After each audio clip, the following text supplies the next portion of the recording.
Bonjour, je vais vous faire une petite vidéo rapide là, sur le Glock 26.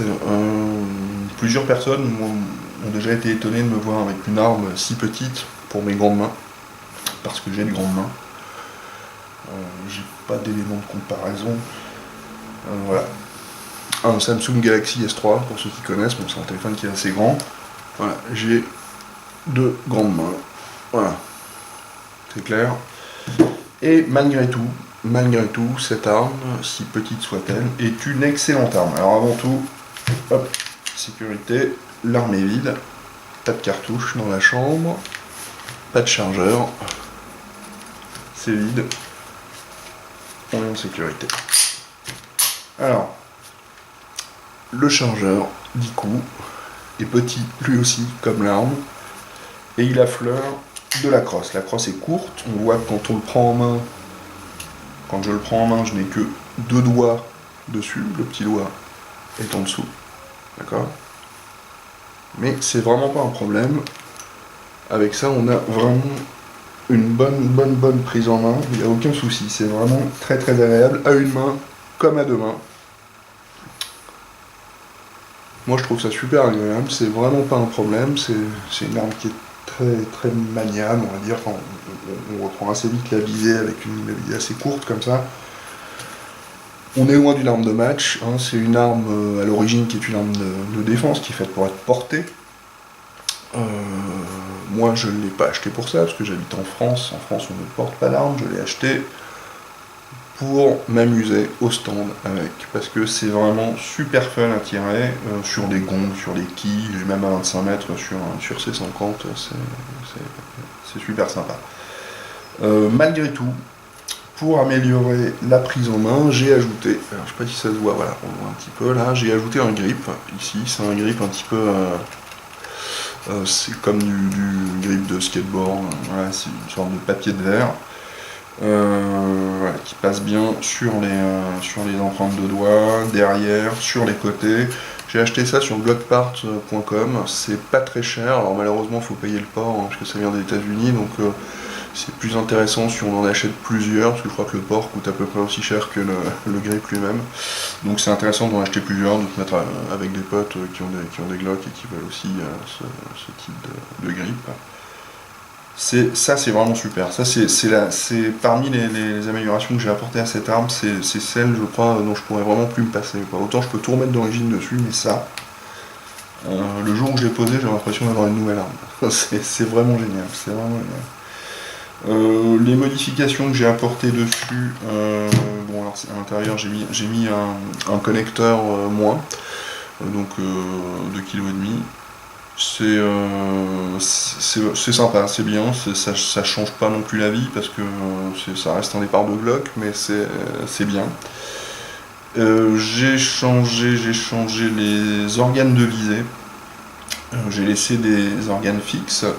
En fait, tout a commencé parce que je voulais changer la hausse contre une hausse un tout petit peu plus haute, puisque quand je tire, le Glock à l'origine est réglé point visé, point touché, donc on a tendance, quand on tire, à masquer un peu le 10 avec le guidon, ou du moins à le couper en deux, quoi. Il faut vraiment être bien aligné.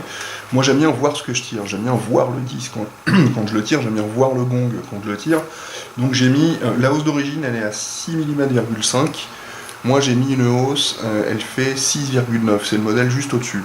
Voilà, il y a toute une gamme de hausses chez Glock. Et j'ai mis juste vraiment le cran juste au-dessus, 6,9. Ça veut dire que quand je tire sur un visuel de C50, je vais pas comme sur une arme de match viser sous le visuel, pour poser le visuel sur le guidon, je vais quand même couper le visuel en deux, mais juste sous le 10, quoi, en gros. Je vais viser le 9 à 6 heures pour avoir le 10, si je l'ai.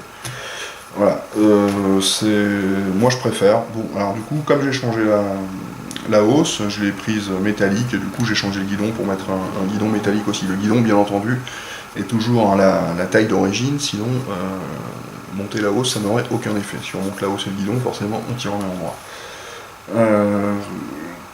Voilà, j'ai rien fait d'autre comme modification. Si j'en avais fait une, alors c'est un Glock génération 3, hein, c'est un Glock génération 3, mais sur les modèles subcompact, sur les générations 3, il y avait déjà la tige guide avec le double ressort, contrairement aux modèles 19 et 17 qui ont un ressort simple.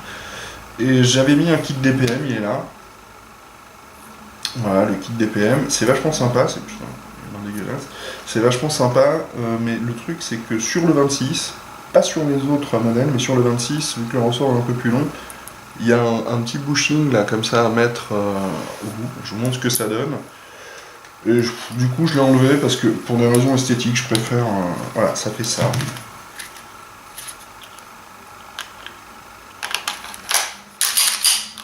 Voilà. Ça fait ce petit bitonio là, devant. Bon, ça ne défigure pas non plus, hein, ça reste en Glock. Pour ceux qui ne connaissent pas le kit DPM, ce qui est sympa, c'est que ça va amener une compression progressive du ressort. Avec le ressort d'origine, vous avez une compression, c'est très linéaire, quoi. Ça talonne au bout, quoi. Quand la culasse arrive en bout de course, ça relève un petit peu. C'est pas la puissance de la munition, c'est vraiment le mouvement, l'inertie, quoi, de la culasse qui fait ça. Avec le kit DPM, il va y avoir une compression normale, on va dire, en début de course, et en fin de course, une compression un peu plus forte du ressort, une résistance un peu plus forte, qui fait que ça va moins talonner. Voilà. Bon, moi franchement ça m'a pas changé la vie de la mettre, c'est confortable mais sans plus, donc du coup pour des raisons esthétiques j'ai remis la tige guide d'origine, qui fonctionne très bien. Voilà, c'est tout ce que j'avais à dire sur cette arme, et ah oui, autre chose, voilà, bien sûr, on va pas oublier, le chargeur d'IGO, comme je le disais tout à l'heure, on a le pilot en dessous, il y a des solutions à ça pour ceux que ça rebute.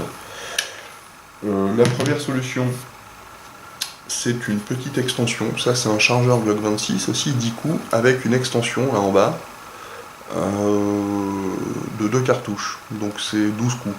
L'avantage c'est que ça va proposer une surface en plus, voilà, on le voit là, pour poser, pas de doigt sur la détente quand même, pour poser le petit doigt, voilà, comme ça. C'est pas mal, c'est bien, mais quitte à changer, la meilleure solution pour moi, c'est pas ça, c'est ça. Ça, c'est un chargeur de Glock 19. Alors, les cartouches qui sont là sont des cartouches factices, hein, c'est des cartouches de manipulation, donc il n'y a aucun danger. C'est un chargeur de Glock 19, donc 15 coups, et avec cet élément là qu'on voit ici, en dessous, qui est très facile à fixer, qu'on trouve en plus facilement en France, dans les armureries qui vendent du Glock. Et bien avec ça, on a... Voilà, là on a une super prise en main.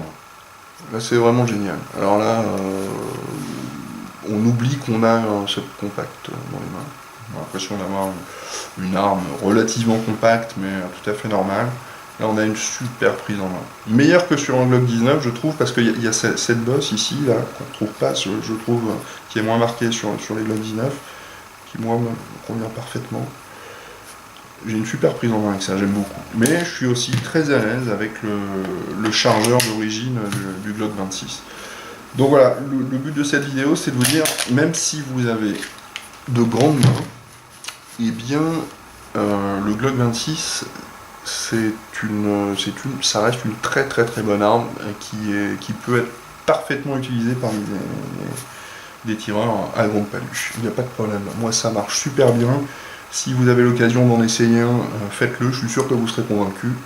C'est une excellente arme, et puis c'est Glock, c'est fiable, c'est bien. Moi j'adore. Même si j'ai autre chose, Glock, voilà, j'aime beaucoup. Voilà, j'espère que ça vous aura servi, que cette vidéo vous aura convaincu, et encore une fois, n'hésitez pas à essayer un Glock 26, c'est vraiment, ou le 27, hein, qui rend le même modèle en 40 Smith, enfin, voilà, en tout cas les subcompacts de chez Glock sont super à tirer, même si on a des grandes mains. Voilà. Merci.